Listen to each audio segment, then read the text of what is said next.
tous, bienvenue dans cette nouvelle vidéo. Alors, aujourd'hui, on va reprendre les bases. Le passé composé. C'est le temps, je pense, l'un des temps les plus compliqués à apprendre en français, parce qu'il a énormément de règles. Donc on va voir ce temps en deux parties, d'accord? Donc voici la première vidéo, la suivante arrivera très prochainement, c'est promis. Alors, le passé composé, qu'est-ce que c'est? C'est un temps du passé. Le problème, c'est qu'en français, on a deux temps pour le passé, voire même trois, mais voilà. Ce temps sert à quatre choses. D'abord, décrire un fait ponctuel. Ensuite, un fait d'une durée limitée. Une succession d'événements.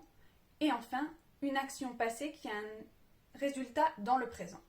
Par exemple, j'ai appris ma leçon hier. Résultat, aujourd'hui, je la connais. D'accord ? Alors, comment est-ce qu'on forme ce temps ? Il se forme avec deux mots. D'accord ? Le premier, c'est ce qu'on appelle l'auxiliaire. On va utiliser comme auxiliaire soit le verbe être, soit le verbe avoir. Ok ? Au présent. Il faut donc que vous connaissiez ces deux verbes. Pour rappel, je vous les mets juste ici. Donc le verbe être, je suis, tu es, il est, nous sommes, vous êtes, ils sont. Et le verbe avoir, j'ai, tu as, il a, nous avons, vous avez, ils ont. Ok ? Attention à ne pas confondre ils sont et ils ont. L'un, on va le prononcer avec un S, le deuxième avec un Z. C'est différent et on peut mal vous comprendre. Et donc, à cet auxiliaire être ou avoir, je vais ajouter ce qu'on appelle le participe passé. C'est une forme du verbe. Donc, pour tous les verbes dont l'infinitif se termine en ER, je retire le ER et je mets un accent. Ok ? Facile, ils fonctionnent tous. Le verbe aller, aller. Le verbe manger, manger. Le verbe éternuer, atcho, éternuer. Pour les autres, c'est un petit peu plus compliqué. En général, les verbes qui se finissent en IR font leur participe passé en I, IS, IT. Il faudra que vous les appreniez au cas par cas. D'accord ? Les verbes en DRE se terminent en général en U. Donc descendre, descendu. D'accord ? Et les verbes qui sont très irréguliers comme le verbe pouvoir, le verbe savoir, le verbe avoir, le verbe devoir, le verbe croire, le verbe voir, tous ces verbes qui sont très compliqués et qu'il faut apprendre par cœur, même au présent, vont faire leur participe passé en U. Et donc en général, c'est la première lettre suivie de la lettre U. Donc savoir, su. Devoir, dû. Avec un accent circonflexe, sinon on va le confondre avec du, comme pour dire je mange du gâteau, par exemple. D'accord ? Le verbe croire, cru. Le verbe voir, vu, etc. D'accord ? Si ça peut vous aider un petit peu. Après, faites attention et vérifiez au cas par cas tous les verbes. Et maintenant, comment est-ce que je sais si je vais utiliser le verbe être ou le verbe avoir ? C'est là que ça se complique. Si je vous fais un très gros résumé, on va dire que tous les verbes de mouvement s'utilisent avec être et tous les autres avec avoir. Attention, attention, c'est à prendre avec des pincettes. Il faut faire très attention, d'accord ? C'est-à-dire que par exemple, le verbe danser n'est pas un mouvement. Le verbe courir n'est pas un mouvement. D'accord ? Nous avons une liste de 12 verbes que je vous insère ici, qui vont s'utiliser avec le verbe être. Tous les autres s'utilisent avec le verbe avoir. D'accord ? Pour que vous vous souveniez de cette liste, on a une petite histoire. Donc tous les verbes qui apparaissent dans cette histoire vont s'utiliser avec être. D'accord ? Je vous raconte cette petite histoire.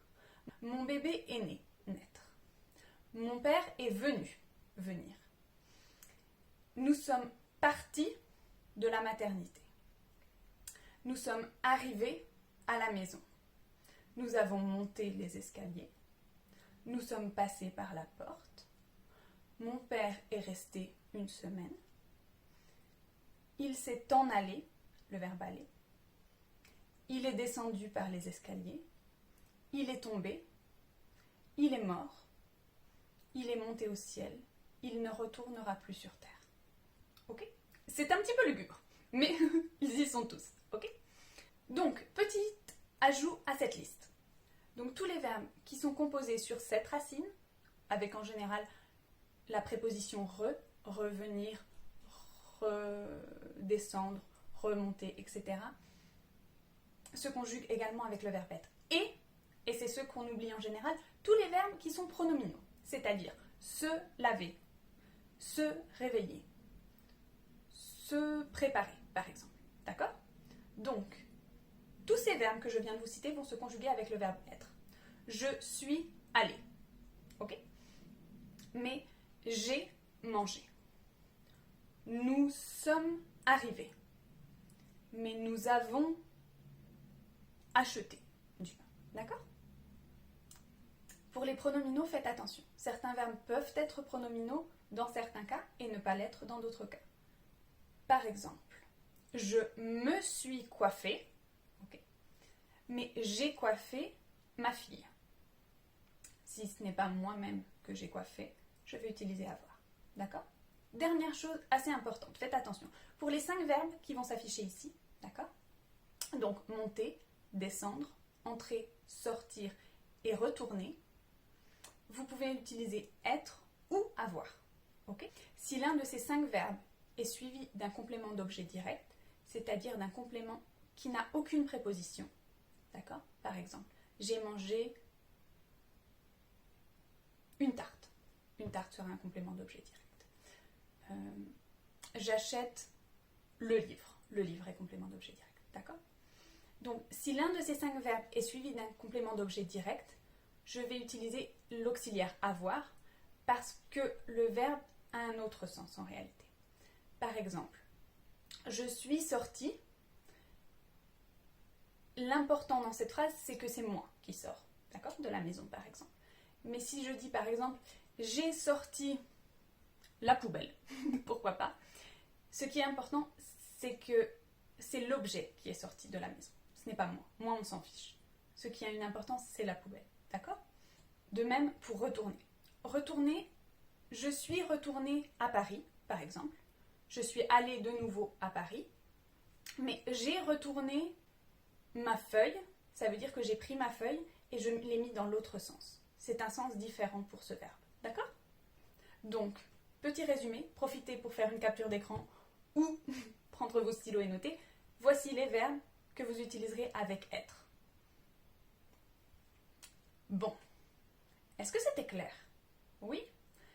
Voilà pour ce qui est du passé composé. D'accord? Donc le temps du passé le plus compliqué en français. Il suffit de le pratiquer un petit peu, je vous promets que ça reste assez facilement en tête. Dans une prochaine vidéo, nous verrons les accords et comment écrire le passé composé correctement, parce que malheureusement, les règles sont assez compliquées. Donc je vous proposerai dans une prochaine vidéo les règles de base, les règles un petit peu plus compliquées et les règles hardcore. D'accord? Parce que il faut s'accrocher pour certaines règles. Ok. J'espère que cette vidéo vous a plu, que c'était compréhensible. Dites-moi en commentaire ce que vous en avez pensé et racontez-moi votre week-end, pourquoi pas, au passé évidemment, sinon ça n'est pas rigolo. Pensez à vous abonner si ce n'est pas déjà fait, à me mettre un petit pouce en l'air, ça fait toujours plaisir. Et puis on se retrouve la semaine prochaine pour une nouvelle vidéo. Passez une bonne journée. Ciao!